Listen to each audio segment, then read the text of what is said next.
Supereduca, comunicación, escrita, radial y televisiva, presenta.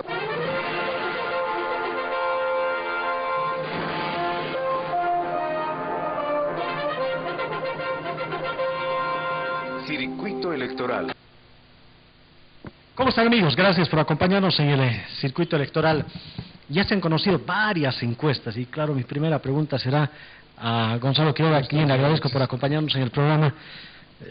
¿Por qué una encuesta 44, otra 59? Solamente para tomar en cuenta a un partido. Después del aplauso hablaremos de las encuestas, Gonzalo. Por supuesto. ¿Le parece? Está bien, gracias. Amigos, acompáñenos. Los candidatos, las propuestas, las mentiras y las verdades. Circuito electoral. Porque usted es lo más importante. Circuito electoral.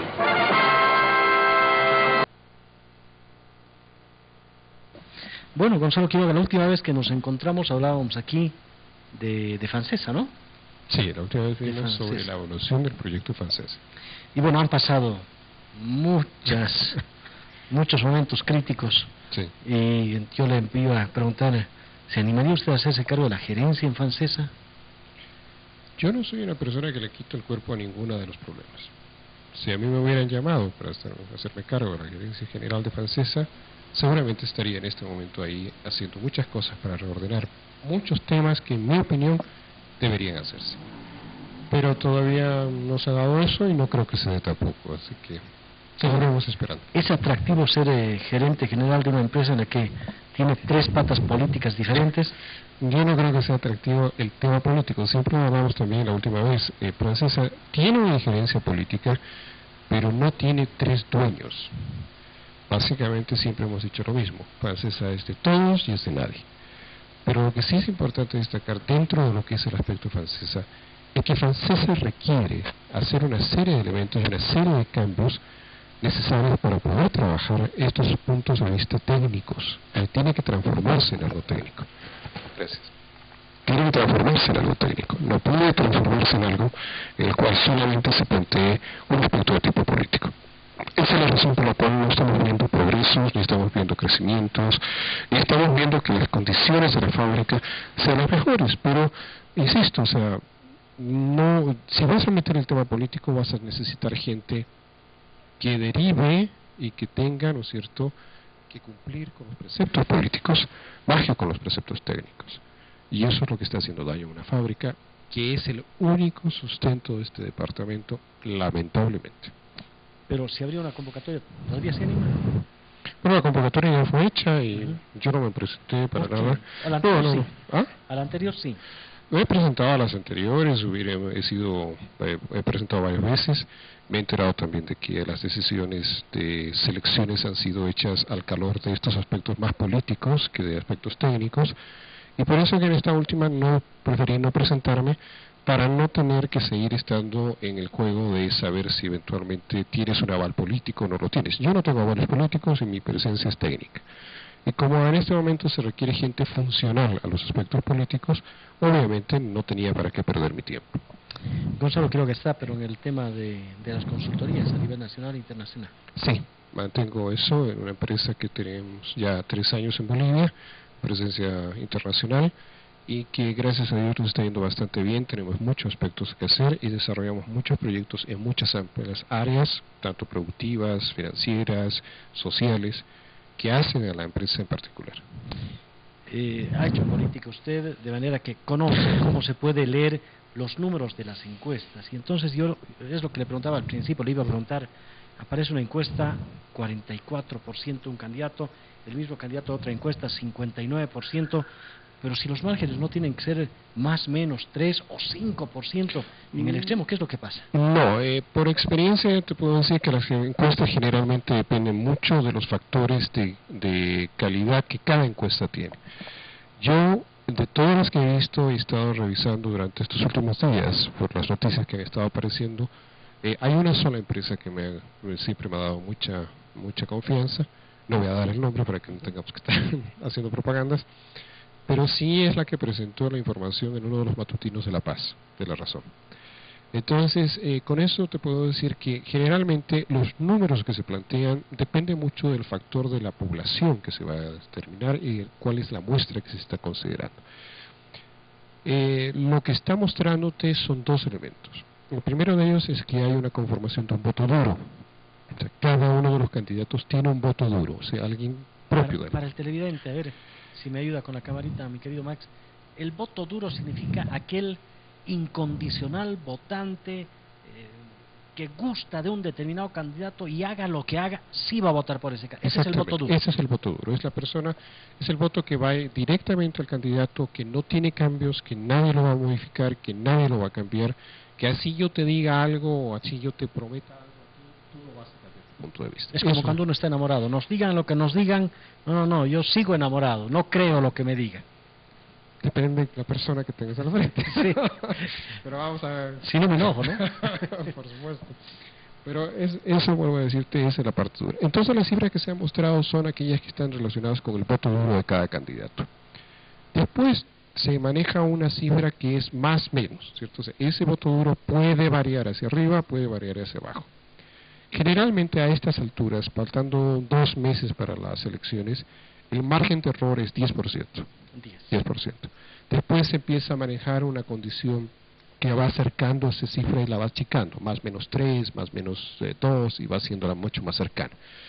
Pero no está tanto en lo importante en términos de lo que significa esta diferencia de errores, sino lo que más bien es importante leer en las cifras es qué representa cada una de ellas, porque es muy diferente tomar el número que interpretarlo.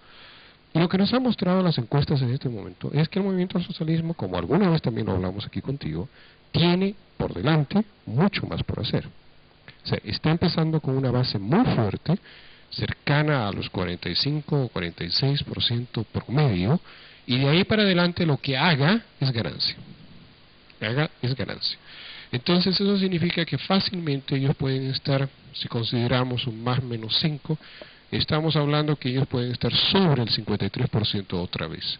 Me estás diciendo que 46% sería el voto duro del MAS. En este momento sí, porque bajo las condiciones que te estoy diciendo, hay un voto adicional que es un voto que se llama de los indecisos. Esos indecisos, bajo estas encuestas, está casi en un 28%. O sea, 1/3 de la población votante está indecisa para definir quién es el candidato o quién podría ser el futuro presidente.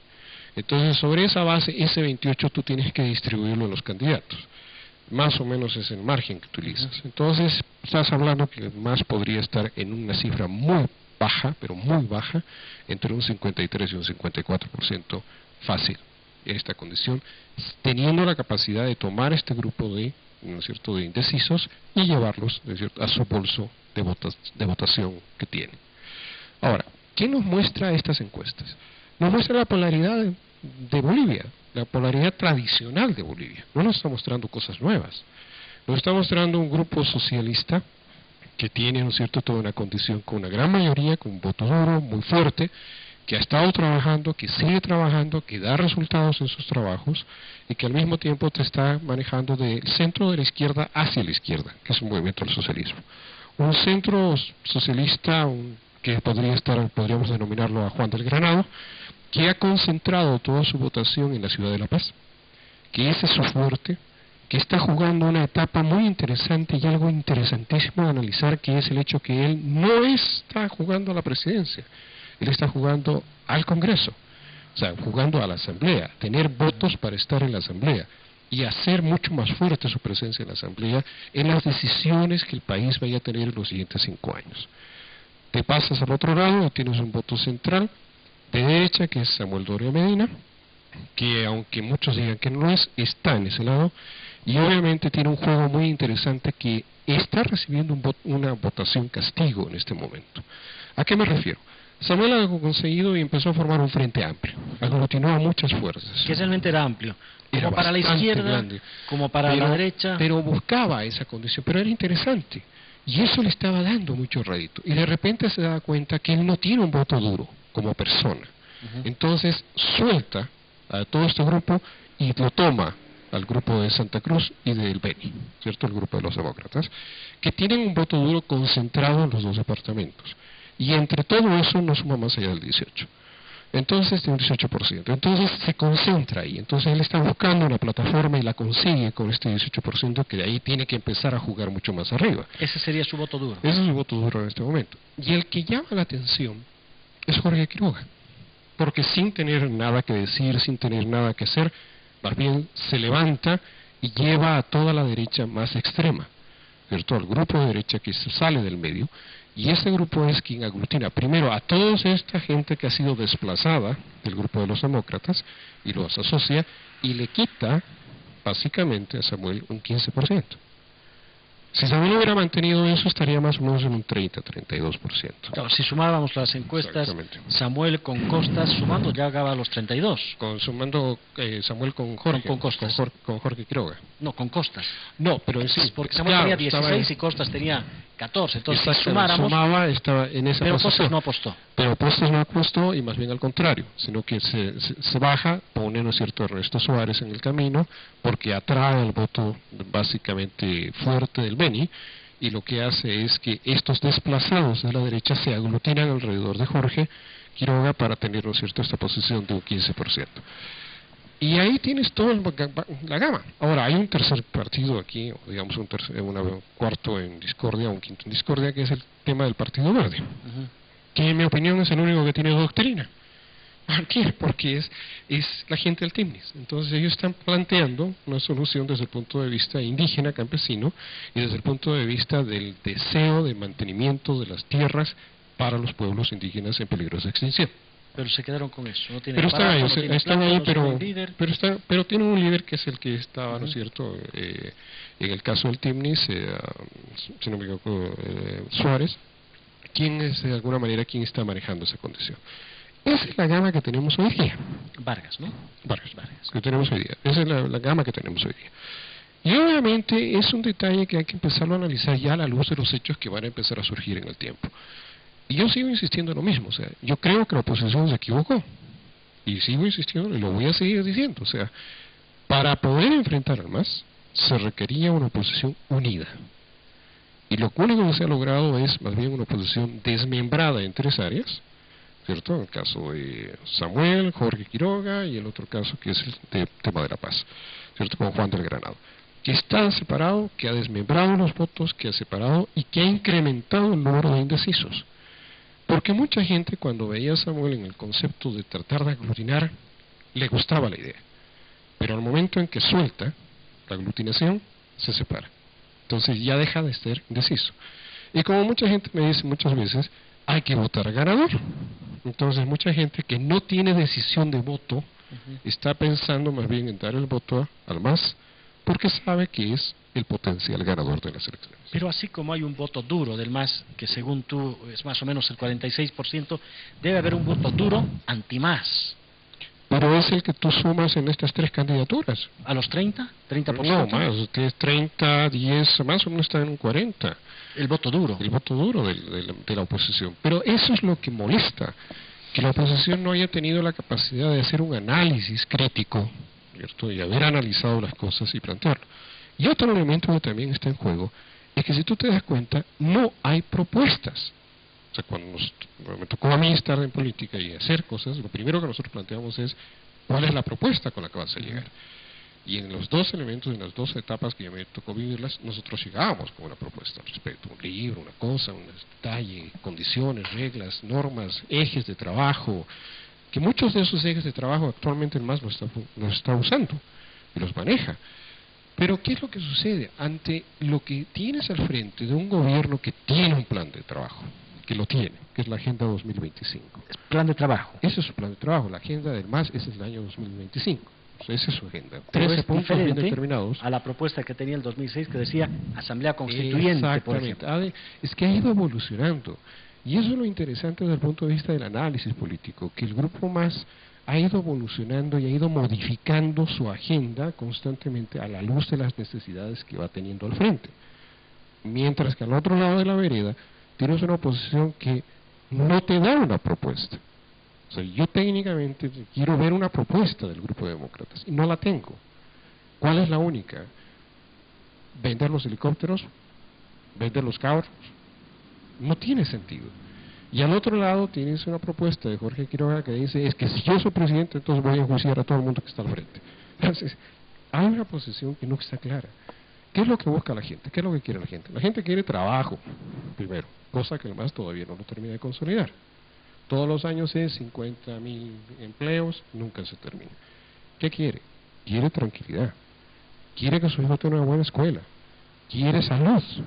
Y los centros de salud no hay. Son totalmente paupérrimos. Entonces, todos esos elementos que conforman una idea de programa son las bases para poder cimentar tu ideología y plantearla hacia adelante. ¿Qué hace nomás? Dice, yo te voy a dar empleo en las empresas estatales. Yo te voy a dar escuela, bono Juancito Pinto. Yo te voy a dar salud, bono, ¿no es cierto?, Juana Zurdoy. O sea, va jugando con esos criterios. Pero enfrente no tienes nada que te complemente, ni nada que se contraponga a lo que se está ofertando. Entonces seguimos viendo una oposición desmembrada, sin participación ni ideas, o más fuerte en su bastión, en su forma de actuar, en su manera de ver las cosas, y obviamente un resultado que viene cantado, que aunque tenga cifras más o cifras menos, va a ser el mismo.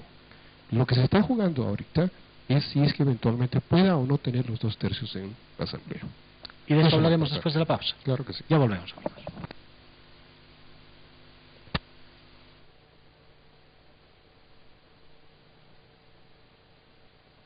Las propuestas, las mentiras y las verdades.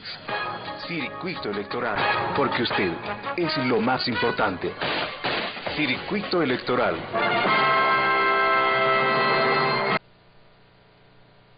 El error de la oposición ha sido el error que sabían ellos, porque todos decían tenemos que unirnos, y al final no se unieron y se lo trabajaron para el MAS. Bueno, esperemos que no sea así, pero sí lo claro y preciso que se tiene que determinar es que lo que estamos hablando de extracámaras, ¿no es cierto? ¿Qué pasó en Venezuela? Y permíteme tomarlo nuevamente como ejemplo. Capriles tomó la decisión y entró a hacer toda una mesa de unidad nacional con todo el mundo. No dejó a nadie por fuera. Y ganó la elección. O sea, la información que había es que había ganado la elección con un 2% detrás. Que después movieron los hilos, movieron las cifras y que se demoraron hasta las 11:30 de la noche en entregar los resultados y volvieron a poner a Chávez en la cabeza, también es una realidad. Pero esa experiencia es la que debió haber primado aquí en la oposición. ¿Qué ha pasado? Los grupos de los demócratas básicamente han estado trabajando en función de elementos propios regionales, pero más que por elementos regionales, por intereses personales. Entonces, tratar de consolidar sus espacios políticos personales. Los espacios del CONALDE. Exactamente. Uno por ese lado. Segundo, ¿a quién más tienes? Tienes ¿no es cierto?, a la gente de Jorge Quiroga, que se asume al Partido Demócrata Cristiano, está la gente de ADN, la gente de la Falange, está la gente del MNR. O sea, son grupos de partidos políticos bien tradicionales que tienen estigma, pero además tienen doctrina, tienen un dogma para seguir. Esa es la gran diferencia de Jorge.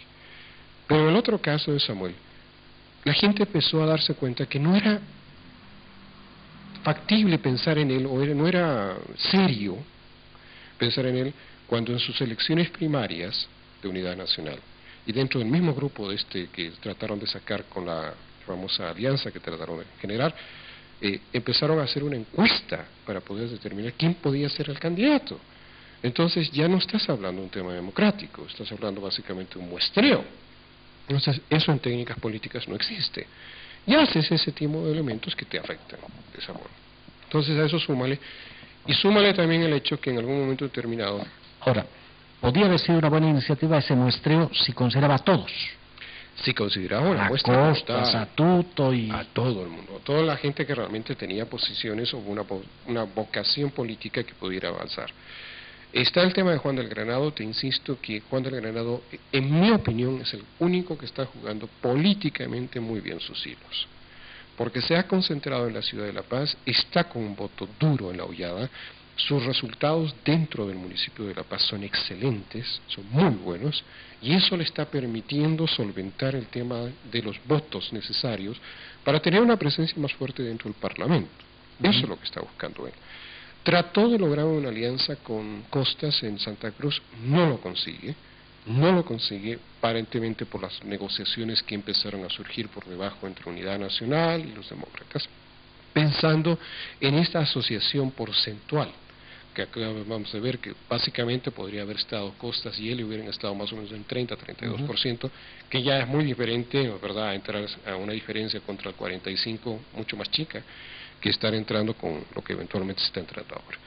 Y el otro elemento que también hay que analizarlo en esto es que Juan del Granado ya en su cambio, ya en el momento en que termina de perder la posibilidad, toma a alguien de Santa Cruz tratando de que sea el voto femenino por una parte y el otro el voto oriental, que es esta chica que ahora chica Gil, que no tiene base política, que no tiene base social, que es un grupo muy pequeño y que básicamente está sirviendo simplemente como un simbolismo que necesita Juan para poder avanzar dentro de lo que para salir de la paz. Digamos un poco para estar consolidando el tema de la paz. ¿No le perjudicó a Juan del Granado este acercamiento de frente con Costas más de la tendencia de la otra vereda y Juan el ex aliado del MAS? Yo creo que sí, que de hecho, yo creo que más que haberse acercado a Costas, lo que lo perjudicó fue el no haber consolidado la alianza con Costas. Eso lo ha perjudicado. Y obviamente ahora lo tienes aún en una posición que está en un cuarto lugar, más o menos que entre el 8 y el 10%, depende del tipo de encuesta que tú manejes, y que obviamente tiene una tarea larguísima por delante para verlo. Y ahí es donde está la diferencia. La oposición tiene que tratar de recuperar de ese 28%, de indecisos, la posibilidad de conquistar, acercarse lo más que pueda hacia un candidato que tratas de quitarle votos de una forma u otra. Y eso es lo difícil en política, y eso es lo difícil en los actos electorales, que los tiempos son muy cortos, y no te da espacio, y no tienes tiempo, y no vas a tener el tiempo para ello, porque esto es un trabajo de tiempo y de años que se va haciendo poco a poco y paulatinamente. No es el hecho de que yo mañana me presente como candidato de un grupo y quiera y me presente en tu programa y le diga, sabe que yo soy el único Mesías aquí y deme tu voto. No vas a tener esa condición. La política es un trabajo arduo, largo y constante que se tiene que ir haciendo todos los días. Eso es lo que no hizo Jorge Quiroga y empezó muy tarde. Y empezó tarde, pero Jorge en este momento solamente tiene la reacción de los grupos que salen fuera del grupo de Samuel y que obviamente va a tener que hacerlo. Ahora Jorge tiene una misión bastante clara, en mi opinión, no está dentro del proceso de ir a ganar una elección, pero él necesita consolidar a estos grupos tradicionales de política dura para que puedan mantenerse dentro del esquema de lo que significa la posibilidad que en la siguiente elección ya las cosas sean diferentes. Él dijo, lo primero es ser segundo, y si no llega a ser segundo, ¿se jubila tan joven? No creo que Jorge se vaya a jubilar. Es imposible, no hay un detalle en ese sentido. Político, uno cuando es político lo es hasta que se muere. ¿Juan del Granado será la última? No, tampoco. Tendrá un futuro, pero con esos bajos porcentajes. Mira, eso dependerá un poco de lo que tengan que hacer y de lo que vaya a suceder dentro de los siguientes 5 años. O sea, el MAS ahora tiene que jugar con 3 elementos. Primero, el tema de mantener un poco la bonanza económica, entre comillas, que supuestamente existe y que en mi opinión, como técnico económico, no la veo. En el segundo lugar, el tema del desgaste, porque ya este es un cuarto periodo, básicamente, ¿cierto? Por mucho que haya habido elecciones, reelecciones, lo que fuera, es básicamente un cuarto periodo. Y este cuarto periodo necesita resultados sociales más fuertes, lo que significa mayores inversiones en los ámbitos sociales. Pero tienes un elemento por detrás que es el tema de los precios de los minerales que están cayendo. Y por muchas guerras que tengamos y problemas que existan en los niveles europeos y de Oriente Medio, igual tiene una tendencia de baja. Entonces tiene que tratar de consolidar tratar de evitar ese desgaste. Y cuarto, que le guste o no le guste al MAS, no tiene más líder que Evo Morales. Y si no consigue solventar eso en los siguientes 5 años, el desgaste de la persona de Evo Morales va a ser muy alta. Y eso va a llevar a que si no tienen a alguien de relevo, va a ser muy difícil poder avanzar. Estamos viendo en Venezuela. Venezuela no tenía gente de relevo y por la enfermedad de Chávez lo mete a Maduro. Y Maduro en este momento es el tipo más resistido dentro de lo que significa Venezuela en términos electorales.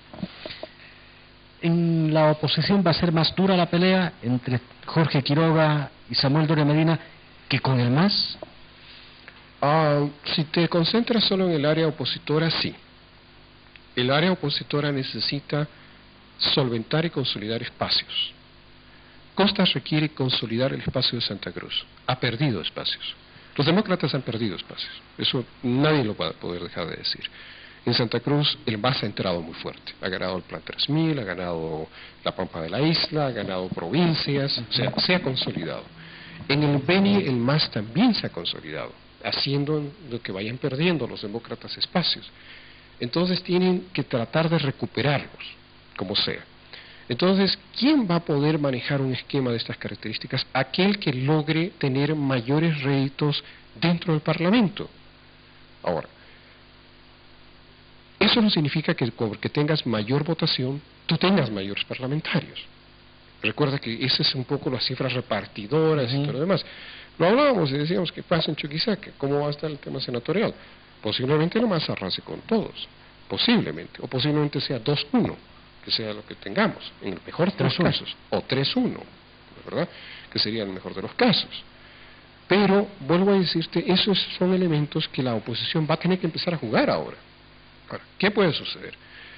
Lo lógico hubiera sido que si este tipo de encuestas se hubiera hecho con anterioridad y la misma oposición había mirado, hubiera negociado y hubiera consolidado una sola cabeza.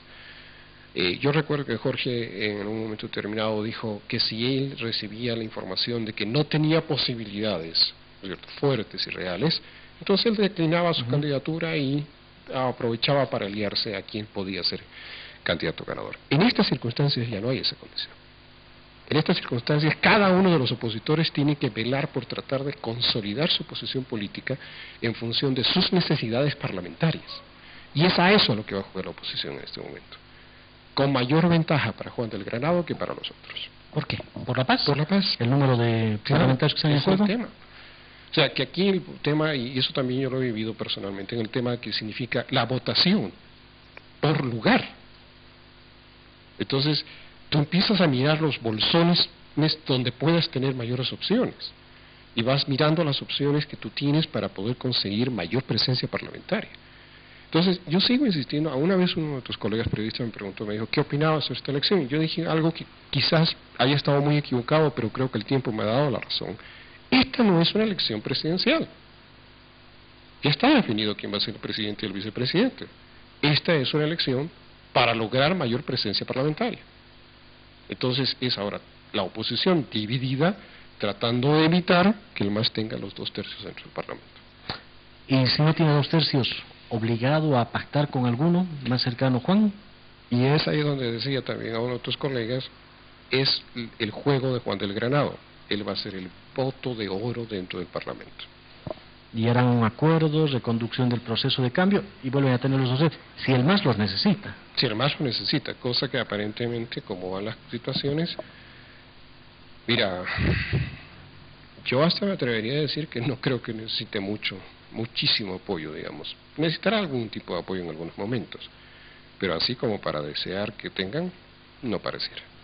Ahora, este proceso electoral, tú dices, ya está definido quién va a ser presidente y vicepresidente, veremos cuál va a ser la distribución parlamentaria, pero van a tener sus consecuencias en gobernaciones y municipios para el 2015. Ese es el otro elemento, esa es la otra diferencia. O sea, es este momento en el cual las condiciones en las cuales llegue el MAS al gobierno, la forma como llegue, con la fuerza que llegue, va a determinar las situaciones municipales y las situaciones de gobernaciones. Eso es lo que va a plantearse. Mira, hay temas que son claves. Por ejemplo, Tarija sigue teniendo problemas en la gobernación. ¿Cierto? Tiene un gobernador interino, no ha hecho elecciones, que haya renunciado Cosío o no haya renunciado Cosío, no importa. Pero no puede consolidar la gobernación. Todo demás tiene problemas. Lo tiene en Beni, ¿no es cierto?, y en Pando. Porque por mucho que son gobernaciones donde no ha habido una elección fuerte. En el caso de Pando no ha habido, simplemente ha sido una designación y sigue manteniéndose. En el caso de Beni va a seguir siendo un bastión opositor. Entonces ya tienes 3 gobernaciones que van contra... Para la gobernación, porque como departamento con Evo Morales están bien. No, ese es otro tema, por eso te digo, son los 3 niveles que hay que empezar a analizar. En el caso del eje central, Santa Cruz va a seguir estando bajo las manos de los demócratas, Cochabamba y La Paz va a seguir siendo más, queda de alguna manera todavía en cuestionamiento el tema de Potosí por los problemas sociales y los temas económicos, pero si logran consolidar, que de hecho lo han manejado, trayéndose a los grupos de parlamentarios, como es el caso de Joaquino, de René Joaquino, que todo el mundo se ha sorprendido, pero la verdad es que no hay nada que sorprenderse. Alianza Social siempre tuvo una tendencia más de cercanía al MAS, entonces hace que potencialmente Potosí pueda estar también controlado por el MAS.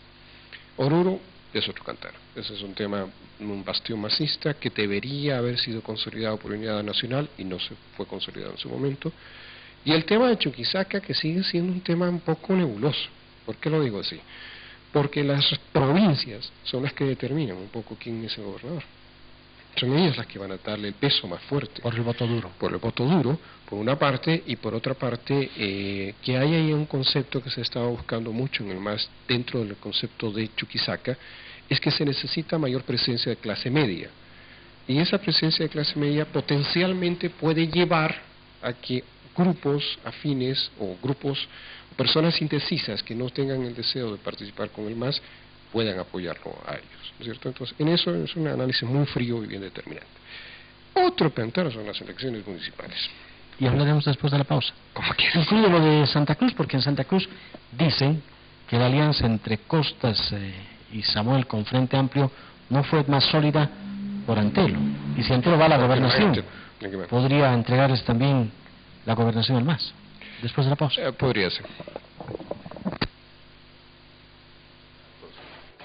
Las propuestas, las mentiras y las verdades. Circuito electoral es lo más importante. Circuito electoral.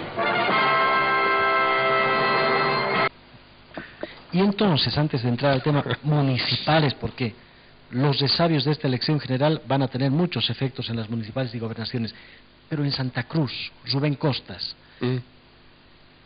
ya el señor Antelo ha dicho, yo también voy a ir a la gobernación. ¿A quién le quita votos? A Costas. Y entonces, ¿se lo trabajan para el MAS? No creo que esté trabajando para el MAS. Lo que pasa es que Germán también de alguna manera ha estado buscando espacios determinados y no los ha encontrado.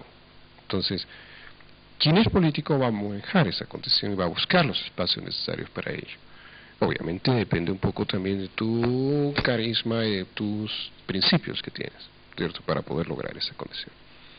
¿Qué pasa con esto? Yo creo que en el caso de Gobernación, Costas no va a perder con Santa Cruz. Es un hombre que ha hecho bastante en términos macros para Santa Cruz. Pero ha perdido mucho espacio en las municipales. Ha perdido mucho espacio en lo local. Y eso le va a pasar factura. Ahora, quien aglutine a estos espacios locales es quien va a mejorar y va a tener mejores beneficios. Y eso es lo que estás viendo en este momento en Santa Cruz. Y entonces Antelo irá, como usted dice, el MSM a buscar asamblea departamental y ser el desequilibrio. Un poco por ese lado yo creo que van a ir, porque aquí es donde empezamos a jugar estos criterios que en lo nacional se deben repetir de alguna manera en lo prefectural o bueno, digamos en lo regional y obviamente caen en lo local, ¿no? Y en lo local es donde ya tenemos la otra diferencia, porque estamos hablando del 2015, elecciones municipales, donde la población ya no va a votar en lo municipal solo por lo político, va a votar para premiar o castigar la gestión de quien ha estado. Y ahí es donde viene la gran diferencia. O sea, la posición política que antiguamente se daba en el país se manejaba en términos de los diputados. Por eso que hay dos cámaras. La Cámara de Pueblo, que es diputados, y la Cámara Política, que es la de senadores. Y los alcaldes como que no gravitaban mucho, menos los gobernadores, los prefectos de ese entonces. Hoy día, la población ya no tiene ese poder tan fuerte de definir quién va como diputado, porque van asociados a un alero político. Entonces se ha dado la vuelta en su decisión de voto en lo local. Y ahí es donde tú vas a ver que estas elecciones, la anterior y esta elección que viene, han ido premiando o castigando a quienes no han tenido gestión. Y ese es el punto difícil. Porque quienes aseguran tener la posibilidad de entrar a una alcaldía, o mantenerse o continuar, potencialmente pueden perder absolutamente todo. Entonces la población ya ha empezado a ejercer su votación, a ejercer su poder de voto en el proceso específico de las alcaldías. ¿Y qué es lo que quiere? Quiere gente técnica, quiere gente que le resuelva los problemas, quiere gente que le ayude a solventar sus inconvenientes locales, lo que vive el día a día, porque ha visto que desde el punto de vista de gobiernos nacionales están muy alejados ya. Entonces busca la posición dentro del gobierno local como tal, porque ni siquiera las asambleas, ¿no es cierto?, regionales funcionan. O ¿cuántos de nosotros conocemos 2 o 3, digamos, asambleístas de la gobernación? Muy poca gente. ¿Cuánto ha hecho una asamblea regional? Muy poco. Si te das cuenta, es muy poco lo que hacen. Pero en el cambio no local es donde la gente ejerce y busca tener resultados que le favorezcan o que le definan la posibilidad de estar mejor. Pero parece que algunos municipios tienen asegurado. Mi querido Max, la camarita, por favor. Muchas gracias. En La Paz, Luis de Villa parece que es inamovible. Pero en Santa Cruz. No, en Santa Cruz yo pienso que van a haber cambios. ¿Que van a haber cambios? Sí, cambios. La gente está muy cansada con el tema de con Percy Fernández. Porque las encuestas dicen otra cosa, ¿no? No, aunque las encuestas te digan otra cosa, la gente está cansada de las tonteras que hace como persona. Quizás en obras tenga mucha facilidad, pero ya la gente como que sabe pensar un poco en esa posición. No quiere alguien que juegue con la gente, sino que quiere alguien que haga obras, como el caso de Revilla. Revilla, por ejemplo, tiene una votación extraordinaria en La Paz y tiene una condición de control en La Paz muy fuerte porque hace cosas. Y además decide cosas que definen situaciones. Hay que reordenar un área, un barrio, hay que hacer algo en particular, va y lo hace. Que se pelea, que tiene discusiones, que tiene... No importa, va y lo hace. El resultado final es... resultados. ¿Qué pasó con el tema del Puma Katari? Se opusieron, no querían, todo lo demás. Ahí tienes las líneas del Puma Katari funcionando. Que no querían trillizos, ahí tienes 3 puentes funcionando. O sea, la gente ve cosas, ve gestión, ve resultados, ve autoridad, ejercicio de autoridad. Y en el caso de Sucre, no sé si el MAS tiene imágenes para la alcaldía, pero va a tener aparato y va a tener la bendición de Evo Morales. ¿Pero la oposición le queda imágenes o se están yendo todos al Congreso? No, mira, yo creo que aquí hay un tema bastante complicado en términos de municipio. El municipio de Sucre es uno de los que menos resultados tiene. Estoy hablando del Ejecutivo. Hay que distinguir entre lo que es la parte constitucional, o digamos el Consejo del municipio, que en mi opinión en los últimos meses, aun cuando han tomado decisiones y han tomado definiciones que a la luz política no pareciera que son las más efectivas, en términos de resultados les han dado resultados. Pero el Ejecutivo, en vez de armar una estructura que realmente le dé una posición más técnica, que le dé resultados, no tenemos. ¿Cuáles son las obras de impacto que tiene Sucre? No hay. Las obras de impacto que tiene Sucre son las que se gestaron en la época de Aida Nava. Y de ahí en más dime una que tengamos. No hay. Todo lo que son los temas de bolivarianos, las infraestructuras deportivas, fueron hechas durante la gestión de Aida Nava. ¿Ya? Muchas de las avenidas han hecho hechas bajo la gestión de Germán Gutiérrez. Pero que en esta última gestión tengas una sola obra de impacto, pero así que tú digas, sí, realmente, no lo hay. Entonces la gente empieza a buscar eso, empieza a ver eso. Cuando tú vas al mercado campesino, ¿cuánto te demoras tú en caminar en tu auto en 2 cuadras, avanzar en 2 cuadras? 40 minutos. Se prometió un reordenamiento de la ciudad. No se ha logrado. ¿Cuántos intendentes han cambiado? 4. Entonces, eso es lo que la gente va y vota. ¿Ya? Mira, está mal que uno lo diga, pero la gente no es tonta en ese sentido. La gente lo que quiere son resultados efectivos, que vea mi calle pavimentada, que vea, ¿no es cierto?, que haya alcantarillado, que vea algún prado público. Eso es lo que busca la gestión. Una persona popular de la clase media, entre el MAS o la oposición, ¿qué le convendría? No, aquí ya no, yo creo que para Sucre en particular, ¿te refieres? Para Sucre. No, para Sucre en particular creo que se necesita es una persona técnica. Técnica. Necesitamos una gestión técnica en el municipio. ¿Y ese técnico, por quién debería optar? ¿Por el MAS ¿Qué le convendría no, como tiene que ser partido? una persona que sea capaz de analizar las posibilidades de tener los recursos de donde necesite para la población que quiera. Eso no significa que se líe o participe políticamente en otro lado. Lo que pasa es que cuando tú haces una gestión técnica, entonces dices, ¿dónde está el recurso? Tiene que venir de este lado. Perfecto, entonces buscaremos por este lado sin tener un compromiso político. No me lo quieren dar, perfecto, me voy a otro lado y lo consigo de otra manera.